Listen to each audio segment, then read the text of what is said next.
I want my sons to grow up, walk into this business, create comic books, and keep the mission going to allow others in the generations after to create comic books.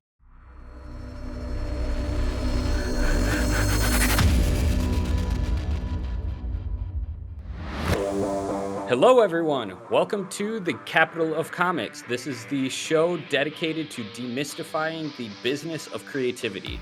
I'm your host, Joel Rodriguez, and I'm here with our special guest of the week, Dan Hills, the CEO of Comix Wellspring.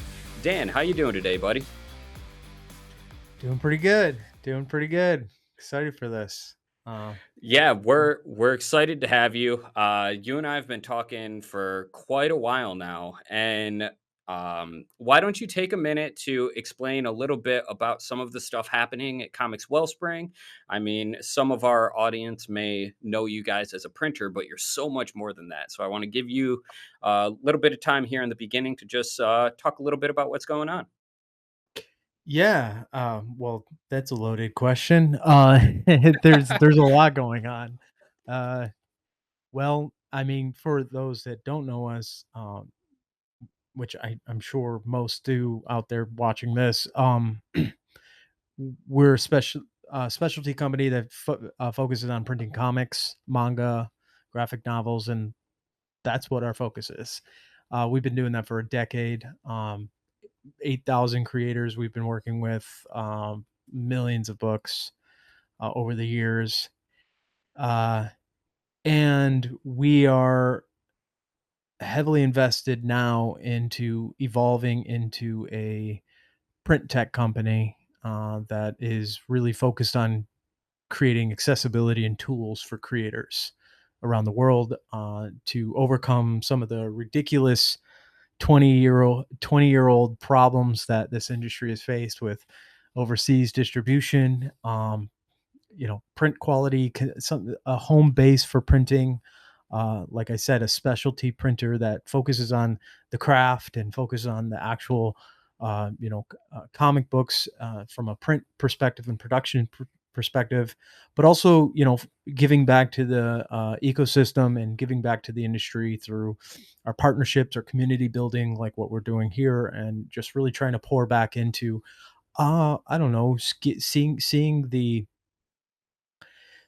next generation come up with some of the good traditions that were embedded into the industry, but also leaning into new ones and evolving with it, but keeping that human approach to creativity and bringing their stories to life through print. And if anyone could do it, it's definitely us. So we are spending a lot of time building a system specifically built for professionals in this creative space that want to take it seriously and like I said, reach new markets, have a housed place where they can manage their print on demand projects, but also the bulk projects. Um, and yeah, we've just been building a lot of that, and it's been a wild ride, but we're going to see a lot of this stuff come to fruition early first quarter of next year. And I'm sure if anyone's following us, they see who we're partnering with lately. Uh, that's just the beginning. We are out there actively meeting with digital platforms. A new one's birthed every week, it seems like. But we're out there partnering with these digital platforms to enable them to allow print on demand. And by that, because print on demand, it's thrown around so much. I guess from the creator's perspective, print on demand has the meaning of a book of one realistically, the ability to have a book of one printed, and something I've always aspired to since early days of CMO. And the technology caught up, and it just took someone who knew how to deliver print services to creators to adapt that technology into this system. And that's exactly what we're doing. Um, so big things, big things on the And horizon. well, something you just said strikes perfect what I wanted to talk about today. And you said that the technology caught up. And that ties in perfectly to vision, which is the topic of conversation today. Whereas what kind of got you and I talking is we're both visionaries. We both are thinking 50,000 years in the future, trying to figure out what we can do to better the community, better the industry.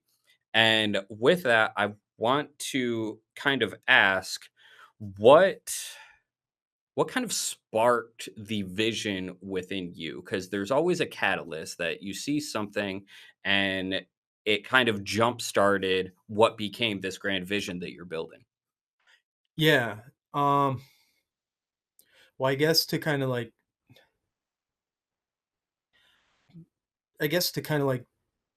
dial it back to the beginning, the kind of like the early days. I started a nonprofit after I got out of the Navy, and it was well. First off, I've been an illustrator for 20 years, not specifically for comic books. I've just been an artist for a long, long time, and life threw everything at me. My early, late teens and stuff, and I went off, shipped off to the military, and kind of lost that attachment with my passion for art, illustration, design, all that stuff. And as I went to the tail end of my military career, I was getting out. You got the GI Bill. I'm like, okay, something sparked where I was like, okay, I want to get back into art. I'm dying to get my hands on the pencil. I'm dying to like express myself through illustration and design and so I started going to school for illustration and advertising design and that lit the fire. Realizing that I have the entrepreneurial bug first. So when I was in, it's funny, I was in a college and I I was always trying to think for some reason I didn't know at the time, but I was always trying to think of like ways to not only monetize my passion for creativity, but like I just aspired that I wanted to like build a business. And I didn't even know what that meant really back in the day. But when I got out of the military, my sister, she was going through some health issues. She's always gone through health issues, and my niece, her daughter, was going through health issues, and my wife and I moved back to Michigan, and we're like, well, what can we do? We're just we're young. We just got married. We're out of the military. I'm just getting a GI Bill, all that stuff, and going to college, and I was like, well, you know, let's create a children's book for her and sell that. And I don't know. At the time, I was like, that sounds like a fun idea, but maybe it could help. Months later, it turned into this thing where we created a comic book, and there was like a thematic event where we were doing a fundraiser, and the book was like geared and developed as a fundraiser. Actually, it's right there on the wall, that top one, right here, That's and awesome. and it was called the Heart Books, uh, and we ended up just my wife and I just like something turned where we were like running a business like that. We had the tenacity like that, and so we ran this event and raised $10,000 for my niece, and we threw this like really immersive thematic event that followed the narrative of the story that I illustrated, I wrote, I created. So it was my first comic book, and I saw the power in it, and something there just was like, "Whoa!" Like this is first off, it's awesome. It's just fun. Everyone knows that out there. But to be used as a tool to support other people and to support causes and to raise awareness and stuff like that. And and then my wife and I were like, well, this is kind of like this is something. So um you know, the next step was that this another nonprofit came to us, and they were doing something for, actually it was mental health awareness. It was like specifically geared towards veterans, and I was like, okay, sign us up. And mind you, we weren't making any money. Like no money was made. It was purely just like, I'm just gonna do it because I'm gonna do it because I would like this, and I know, and this is where the vision starts coming in and actually taking shape. I said, and I guess my philosophy always, and it's never changed, was it has always been, you're gonna if you chase money, you're gonna always chase money. You might not ever catch it. Most people don't. They just continuously chase until they die. However, if you chase serving people well, oddly enough, money chases you. So, like financial, monetization, wealth, whatever, success, whatever you want to deem, um, that. But if you just serve people and you put the passion and the mission and the vision, all that stuff first, the the the reward follows you. So I always believe that, really. And so I did this second one, Heart Book issue number 2, and it was more like graphical. It was like more like iconography and like graphs and like very statistic, like visuals and like infographics, but there was like stories and some illustrative, and that's when I started dabbling into like creative direction, because I was going to CCS, which is a really great college here in Detroit, College for Creative Studies. And I recruited some people. I mean, I recruited another illustrator, and we started just like designing this book for this like small startup nonprofit. All right. So, okay. Seed number 2 in this vision, or validation, I should say. And, and then we were just on fire. We were like, let's just create a nonprofit. Let's just do this. I mean, we could probably turn it into something where we can, actually create a 501(c)(3), get grant funds and all that stuff. And we were just all in. And we led up to our third one, and the third one was, I think, it's an immaculate piece of content, but we partner with another nonprofit, and it was for people struggling with homelessness in Detroit. And the book was called Can You See Me? And this nonprofit was called On Your Feet Detroit, and they basically handed out bundles every winter to people struggling with homelessness. And we met. I mean, that one changed my life, because and realized the power of vision and the power of creativity on how it really can unify people, but also impact a lot of people's lives, um, through way of art. And we created the comic book. The I should say the founder of the nonprofit had this poem, because he was really passionate about, like, the narrative was like, people just pass people who are on the streets like they're not even there, right? And we've all heard this. And he had a poem, and we adapted that poem to the whole ethos and the theme of this comic book. And this comic book, man, what a piece of art! Because it's actually down here, the third one on the bottom, and it was actually the cover was phot- a f- photo. My wife's a photographer, and she took a photo, and we met this gentleman, um, and he was, and we were talking with him constantly. We kept visiting him, and he was just really he was really the storyteller that we had everything based off of. We worked with a comic book artist at the time, Dan Lawless, who was actually, he's done quite a few things. It's been years, so I can't like sit here and name drop some stuff, but he was definitely an experienced creator in this industry. And So we created this book, we created this story, and there was like a cinematic feel to it. It was like it went fluid with the poem, and then it was like the whole thing. That was when I dabbled in like publishing design, because then I said, okay, what do we do here? We take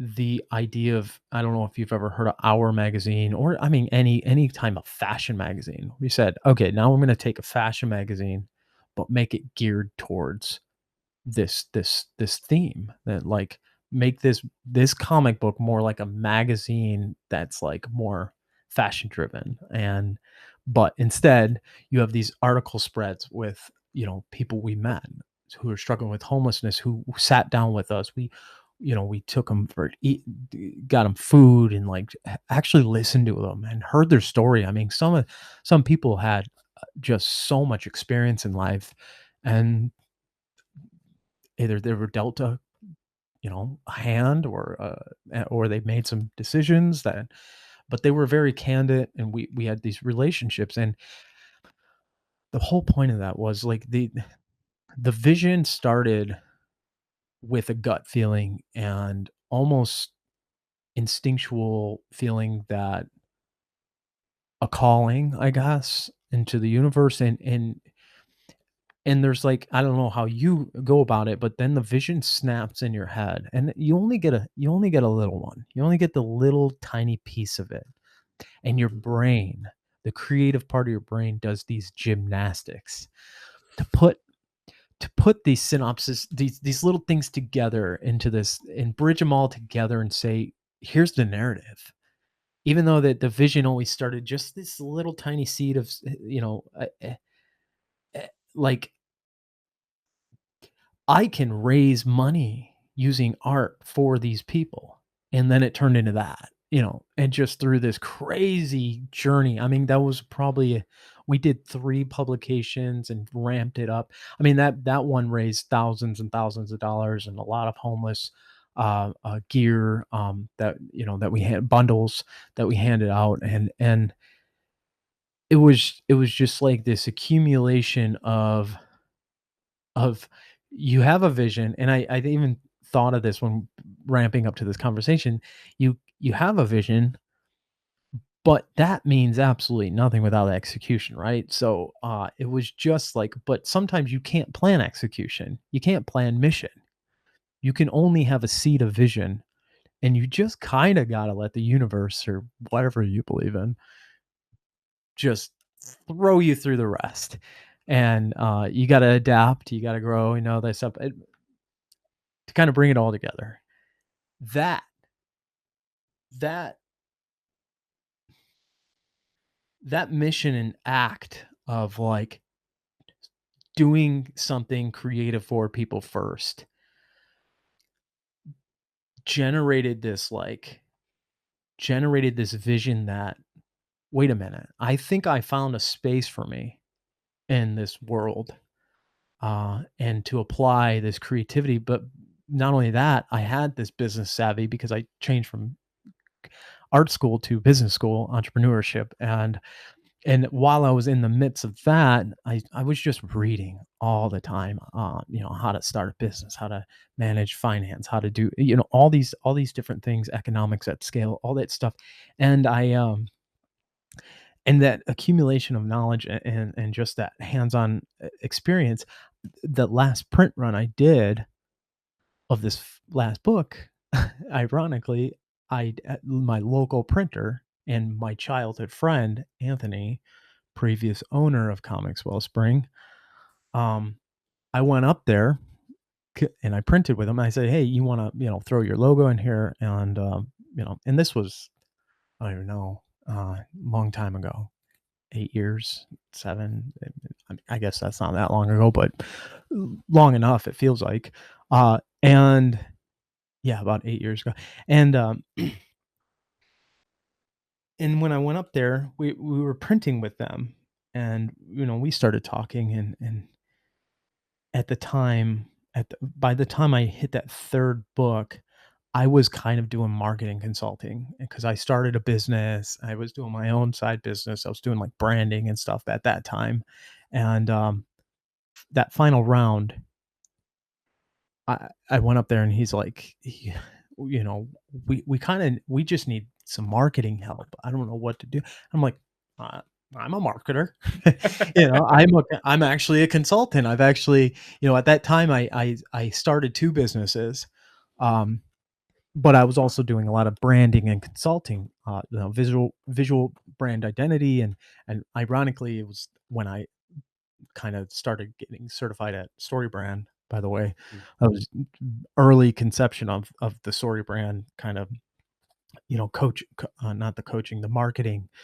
Um, Man, what was that called? What is the marketing guide? The marketing guide accreditation. And I did that, and so I was like, okay, let's do this. I mean, you guys are doing comics, and then I started getting.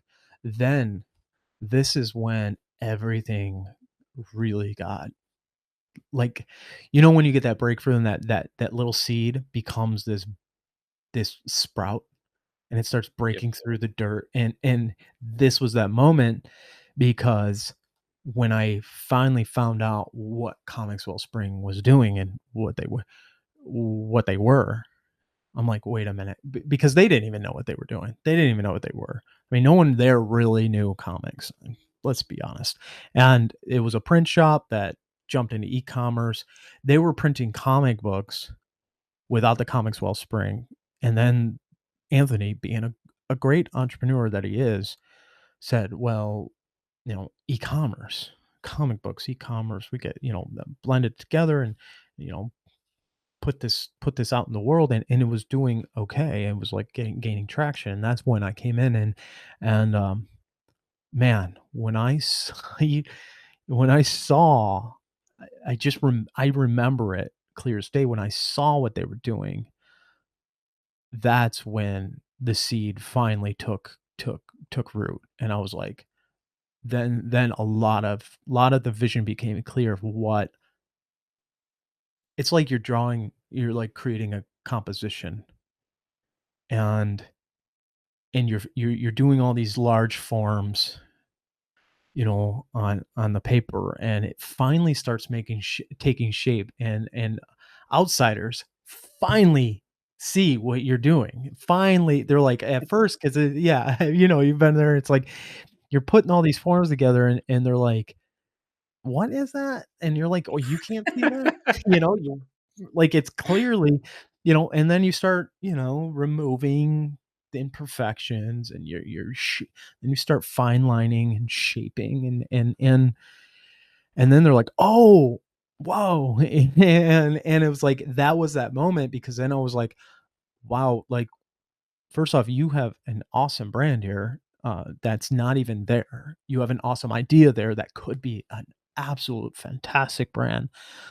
So I joined the team as fractional CMO, and I think in the first year I doubled the size of the business, and then during that time I had the vision that I'm living out right now.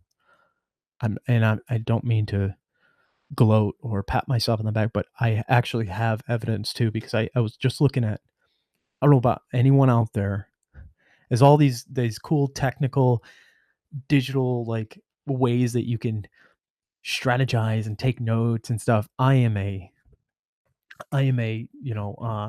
note taker. I have Mhm. crappy notes on giant sheets of paper with all scribbles all over it. But even back in the day, I'd have these giant boards, and I wrote on there a vision. And it was a visual mapping of, like, I think I can take this to a whole nother level. And I knew about print on demand back then.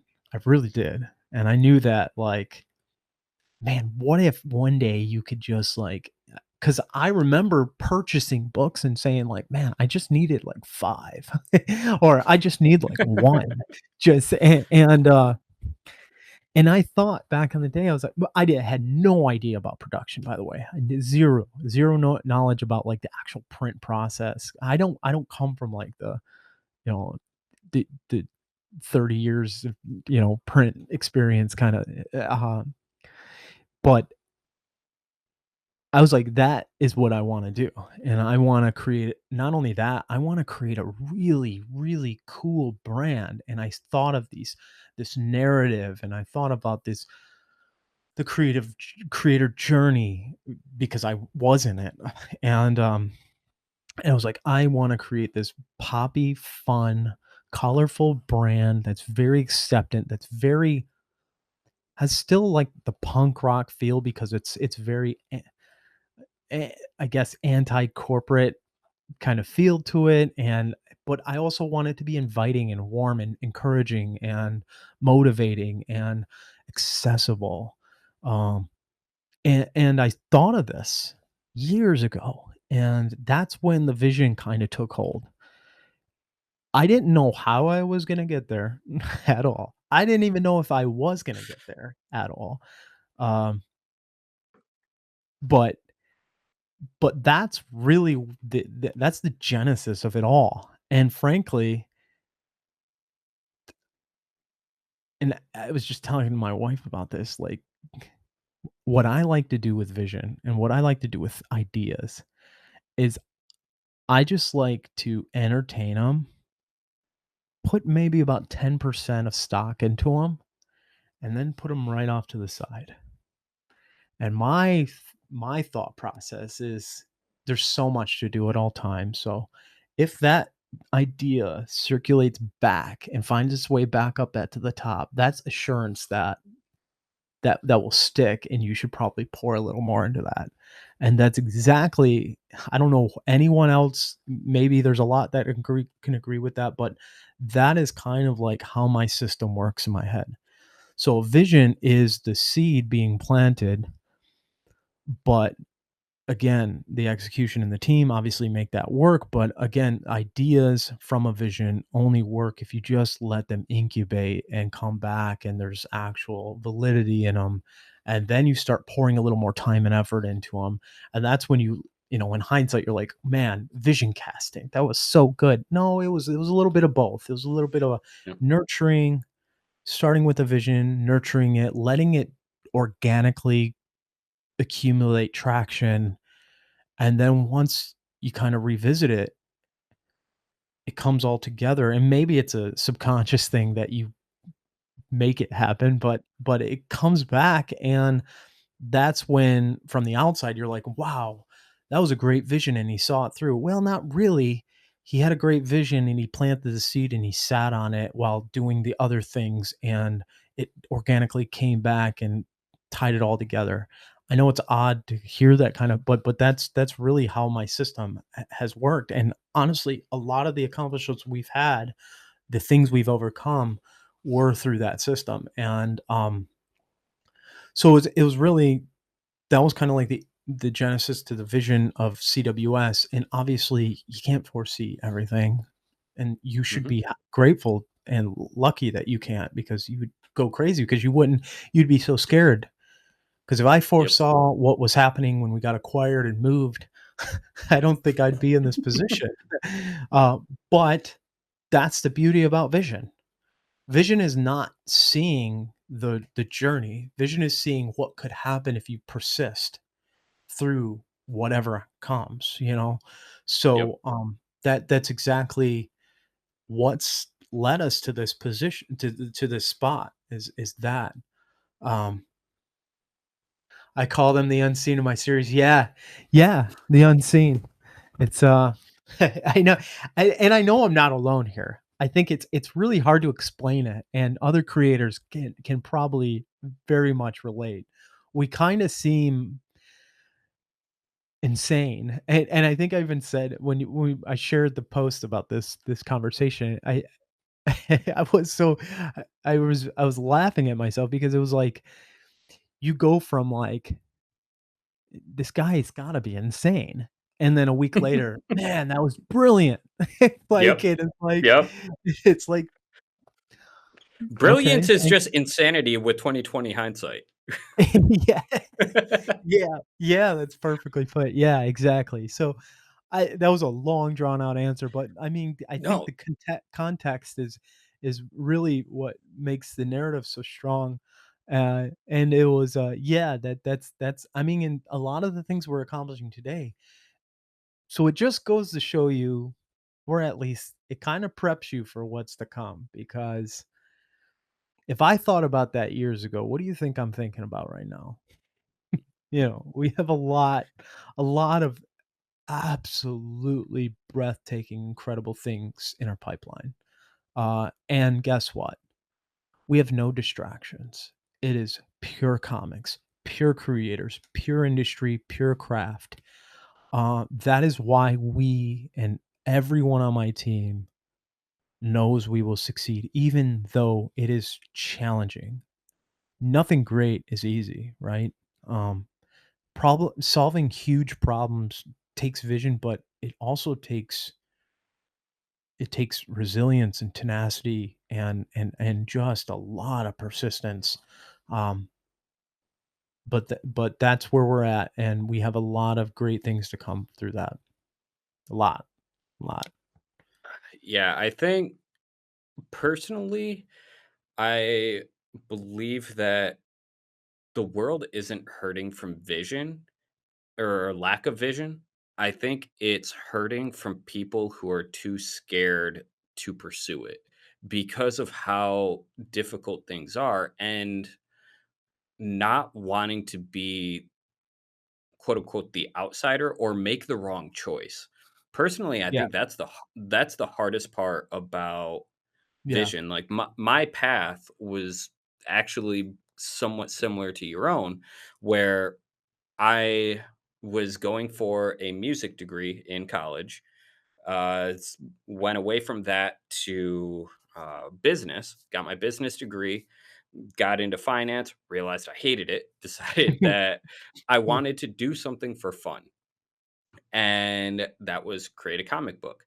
And I talked to my wife about this, and every single time there's a life-changing decision that crosses my path, there's an easy way out and a hard way out. And whenever I get to those decisions, I see a sign, I see something that says take the hard way. And every time I take the hard way and it leads to the next greatest thing. The times where it didn't pan out were the times that I chose the easy route. And it's never been easy. Like I posted today that um my alma mater, the first college that I went to, wrote an article about everything that we're doing at Metal Ninja Studios.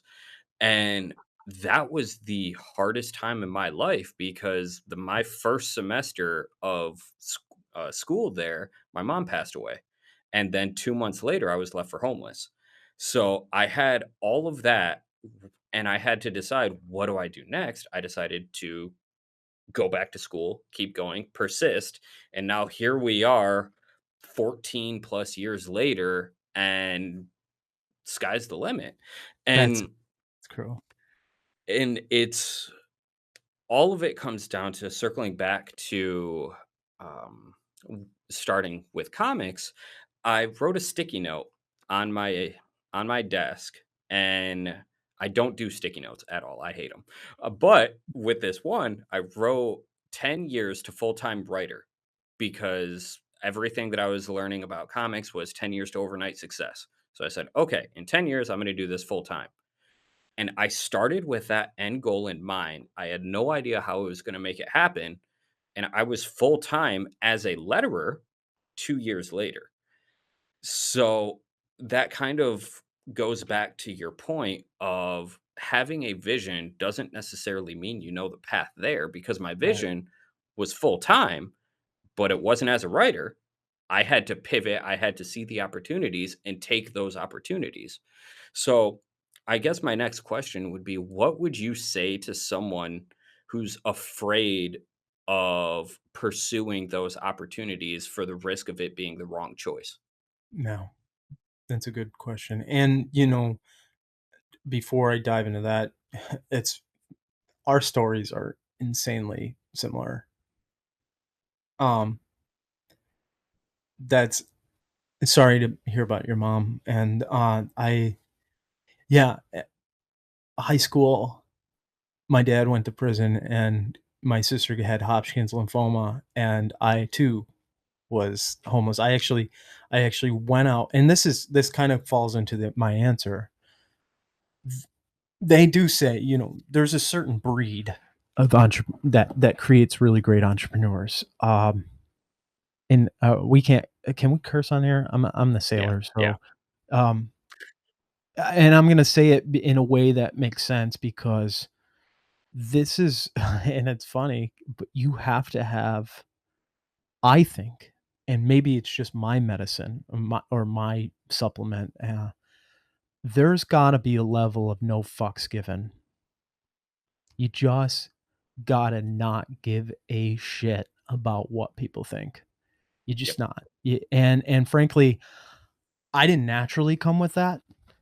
It was actually the hardships.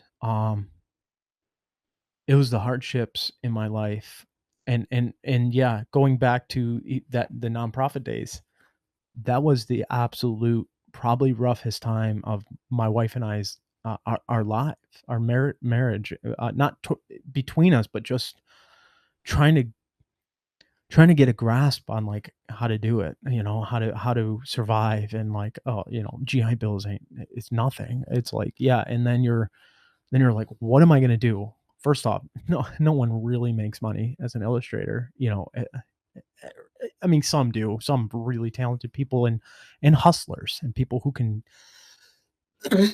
sorry about that. People who can go out there and earn it, but most people have a hard time, illustrators. So, uh I there's a level of you just first off, being scared is normal. Being scared and frightened of, especially in this day and age, I do feel for a lot of people who are just getting started because with social media and everything, you got a lot of fear mongering. You got a lot more direct access to naysayers, direct access to um, fear evoking thoughts, and, I mean, I think of this one thing, and maybe it stuck with me because I looked at it like that. But, what was it, like, some ridiculous high percentage of businesses fail in, like, the first year and blah, blah, blah. That I was just told that all the time when I was starting business. Sorry.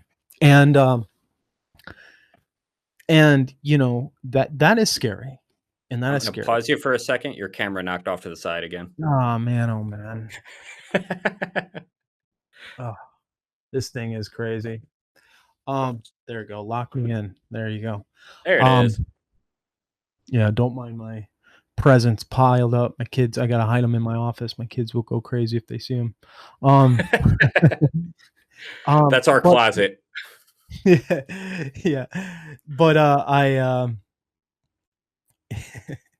but yeah, to these people who are kind of there's no way to there's no easy way to say it. It's going to be scary. There's no remedy. There's no secret, but the only advice I could give to someone, if you're if you're feeling doubts or too scared before you even start, and I hate to give this hard pill to people, but then trust me, you don't want to go down the path because it's not going to get easier, especially the bigger your dream is. It gets harder.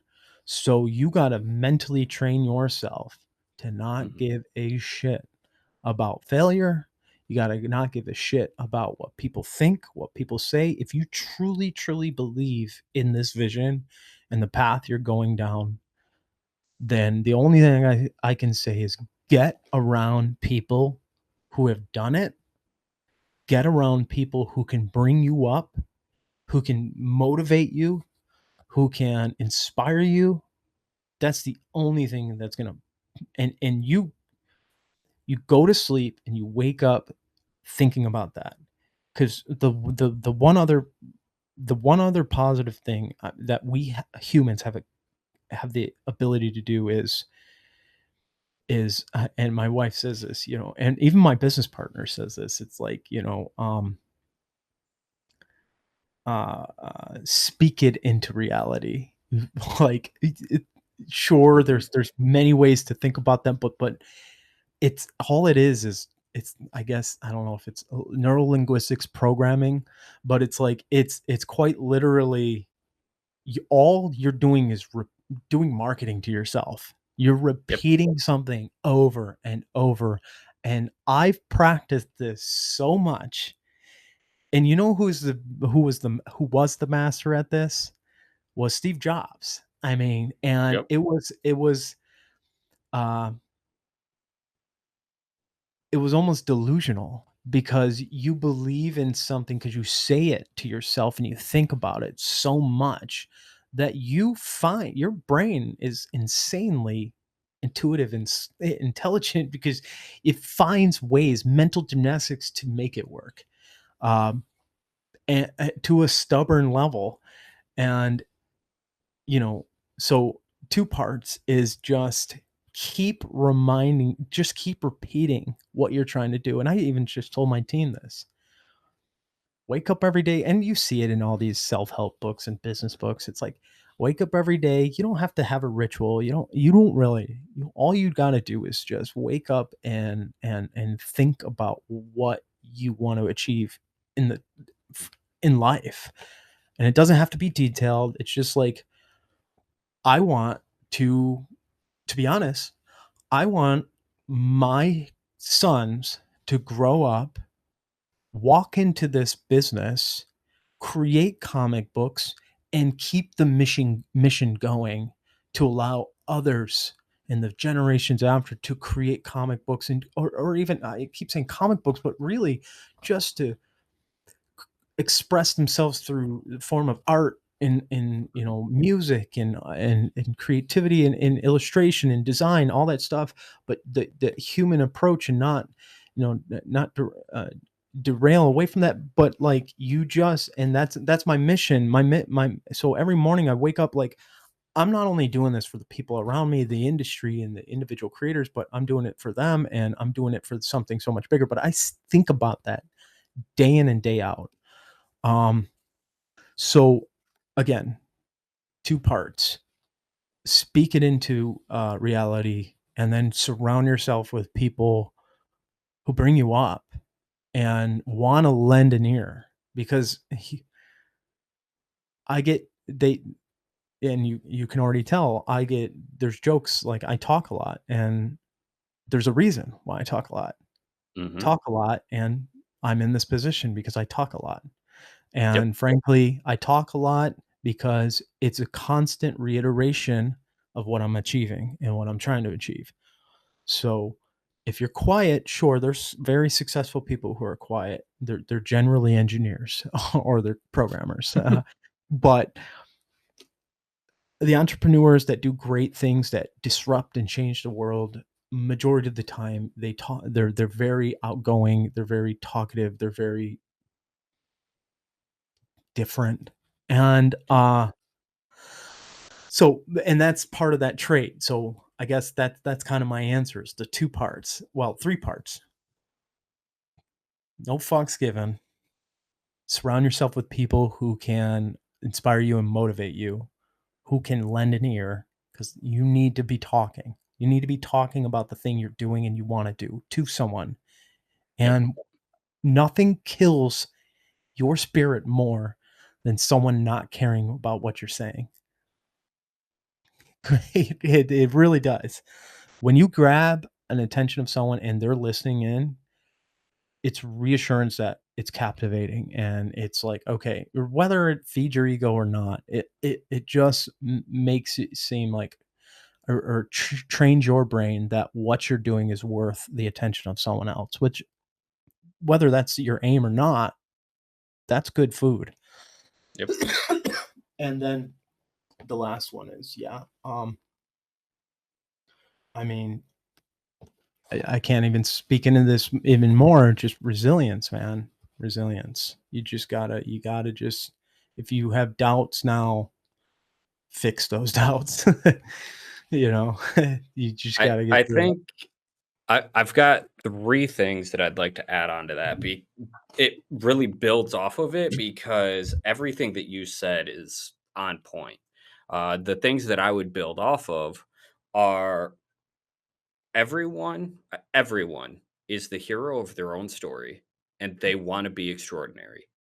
But what most people misunderstand and don't see is that in order to be extraordinary, the definition of the word is extraordinary. You Yeah, can't do the same thing that everyone is doing and expect different results. You have to go outside of the path, which means that everyone who's ordinary, everyone who's doing the same thing, they're going to think you're weird. They're going to think you're crazy. They're going to think you're insane, especially since they can't see your vision.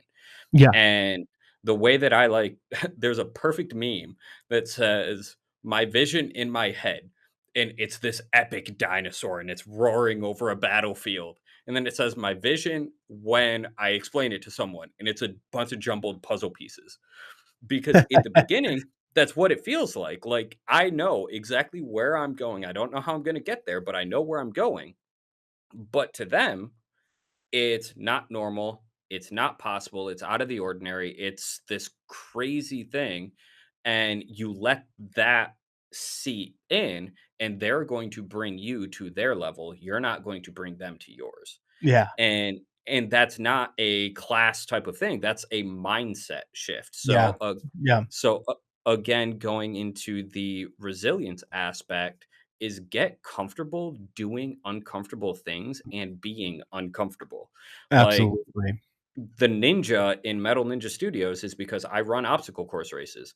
Speaking of charity events, in 2024, I ran 50 miles in 24 hours as part of an obstacle course race to make a comic based on that and sell it to raise money for St. Jude's. So cool. That I did that specifically because, and the reason obstacle course racing is my passion is because it's not comfortable. Like you get dirty, you get messy. Literally every time I have to sign a waiver that says, "By the way, you could die and it's not our fault." So Yeah.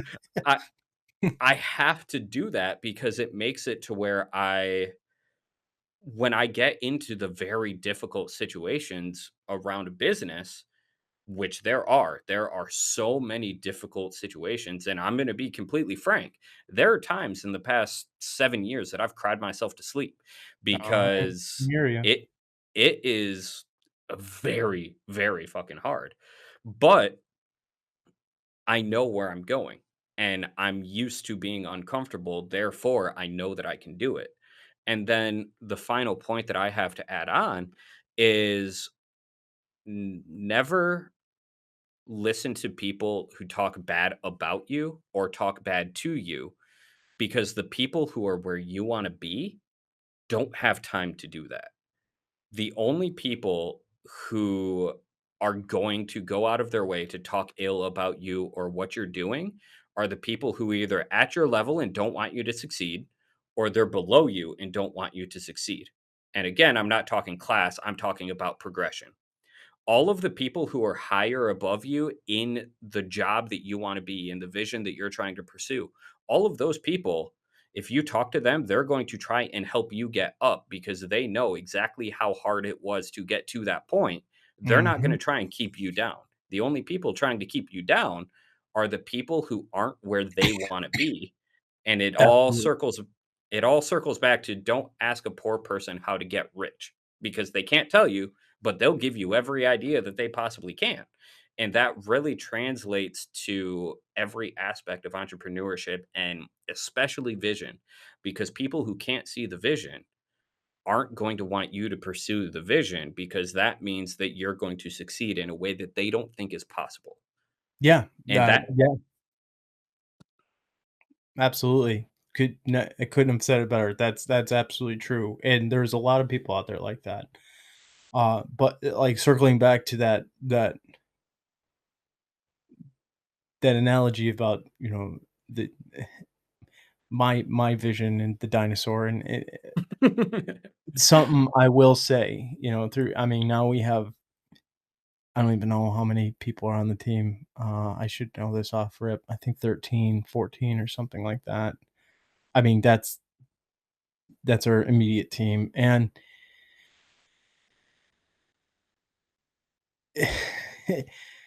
it never gets easier. I'll say that, casting vision, but that's why it's so fun. Mhm. The job that my job evolved into is constantly clarifying a vision, clarifying things, and luckily I'm a designer, so I use a lot of visual graphing to, to do that, but, like, I think that's really the best part of it all. So if you can't get comfortable with, like, constantly having to live in that realm of people not understanding the vision, then it's gonna be a hard road because it never gets I mean, it gets a little easier because you get a little better, but Mhm. it's always challenging, and there's always, always more that can be done because the more people you have working with you, I mean, that's the more interpretations you have to create. Um, but also, I think that's why people create stuff. Illustrators, artists, storytellers, because really it's not about entertaining or people loving art and like absorbing what you're putting out there. It's about you interpreting your idea to them in a medium, right? The same with entrepreneurship, same with business, same with driving a company to the next level, or transitioning into a different, business formation. Like that's what makes it fun. So if you have a knack for that, well, that's a good thing. That's a good sign. Um, because again, you just consistently do that. I don't think I mean, I feel like every week it's that. You have to say the same things, but you have to say them in a different format. Yep. You gotta explain it in a different way. You got to but it's really you're just trying to paint a picture, literally. You're trying to paint a Yep. picture figuratively and literally because you and you're trying to you're trying to get the same result, but different pictures. That's I think that's what it is. You're trying to Yep. deliver the same message, but absolutely different ways. Um, but again, that's the best part about it. That is the core essence of vision. Is not only can you because people start to think, and I've seen it. I've seen it when I was consulting. I've seen it. People think you put a vision statement on a piece of paper, and all the rest is missions how we get there and visions where we're going. Yeah, but guess what? When Cody goes home after this long day of you preaching your vision to him, Yep. you think it's gonna resonate and they're gonna remember that for the week to come, the month, the year. No, they're not. No matter how you deliver it at that day, it's a constant composition you need to work at to keep clarifying, to keep iterating, to deliver it in different mediums, but it always has the same message in it and where you're going, right? So it's Yep. really that's the task of a leader, and a business owner. It's I think product, services, yeah, it's all part of it, but it's that's the job of the leader. I think an important note is that confidence, the ability to translate a vision is a skill, just like any other. The more reps you get in, the better you will get over time. Oh, yeah. And Oh, yeah. and over time, the number of people you're gonna have to communicate to is gonna go up. Difficulty of the problems you're gonna have to solve is going to increase. Alex Hormozy, one of my favorite entrepreneurs, he says, tells the story of this girl that put in a shirt order, messed it up, cost $20,000. He didn't get mad at her. He said, "Did you learn your lesson?" "Great. Okay." And she asked, "Well, why aren't you mad at me?" because I'd rather you do it now than do it when it's going to cost me $2 million. Right. Because ultimately those problems, they're going to happen at some point. So rush towards the problem, fail quickly so that you can learn the lesson from failure. And the same thing happens when it comes to translating vision. But we're about to head over to Q&A. So with that, do you have one final thought or one final action item that you can give to the wider audience on how to strengthen, pursue, or trust in your own vision? Hmm. Strengthen, pursue, or trust in your own vision. Um, well, the strengthen part is to, like I said, I think at the beginning, sit on your vision for a while. I mean, I think it's got sometimes it's some us creators, we want to rush. We want to rush. We've got an idea and we got to bring it out. I think a secondary skill is patience and timing. Um, I think to strengthen your vision, you got to let it resonate a little more. Um, and to relay your vision, like I think you said it perfectly. It's repetition. There's no simple path to get someone to lock into your vision because guess what? It's your vision, not theirs. So, Yep.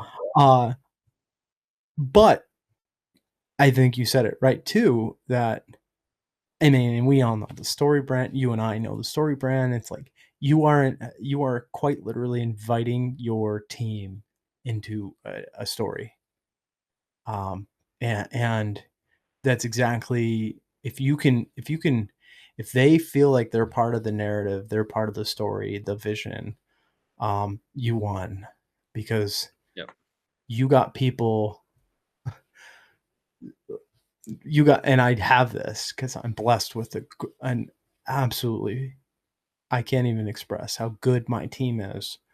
Um, you get a team that is on the same vision. They're the ones pacing back and forth, stressing every night about the problems that you're stressing about. Um, they're invested as much as you are. That's when you know you did it. So uh, I think I'm just going to go back to the basics as I said earlier. If you want to strengthen your vision, sit on it, let it resonate, speak about it, get people around you that are like-minded that you feel or even you'll know that they're invested into the vision too and keep them close and keep them numero uno because Yep. you're going to need strength in numbers to see your vision. I don't care how independent you want to be. You need people. You need community. You need people around you to see a vision Yep. through or even to make conceptualize it. So that's I think that's the most important takeaway here. Is that Before we go, let everyone know where they can find you, how they can connect, and yeah. yeah, I mean, you can look up Comix Wellspring anywhere on any social site platform. Personally, I'm on all the platforms. I'm probably most active. Maybe I have fun on Instagram. I'm not very engaging in there, but I love myself some quick laugh like comedy reels. But if you DM me, you can do that. But LinkedIn, I'm definitely active on LinkedIn. But yeah, you find Comix Wellspring everywhere. So comixwellspring.com. Thanks for joining us on this episode of Capital of Comics. Did you know this conversation kept going for a whole nother hour? Every week, we host a live Capital of Comics Masterclass recording, exclusive to premium members within the Concept of Comic Academy. This masterclass includes a full hour of Q&A where you can jump in, talk with our guests, and get real answers to the challenges you're facing. You'll also get access to the Masterclass archive with full unedited episodes uploaded the day after we record. That's a full 10 days before the episode hits the podcast feeds. By upgrading to a premium membership within the Concept of Comic Academy, you get up to 10 hours of direct mentorship from successful artists and entrepreneurs every single month. And it's all available for less than the price of 2 Starbucks coffees. The link to upgrade is below, so I look forward to seeing you in our next live recording.